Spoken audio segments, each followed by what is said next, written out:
Hello বন্ধুরা, welcome back to my channel. তো আজ যেহেতু বৃহস্পতিবার, তাই জন্য বৃহস্পতিবারে লক্ষ্মী ঠাকুরের যে রোজকার পুজো আমরা করি তারই আয়োজন করছি।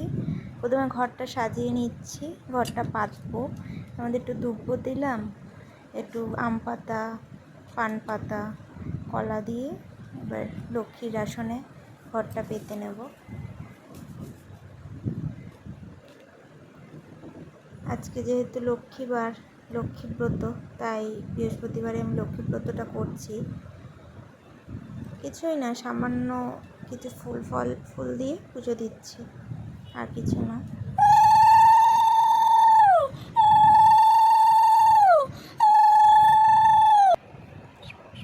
তো শিবকে একটুখানি স্নান করিয়ে নিলাম, দিয়ে অগ্রচন্দন লাগিয়ে বেলপাতা দিয়ে দিচ্ছি।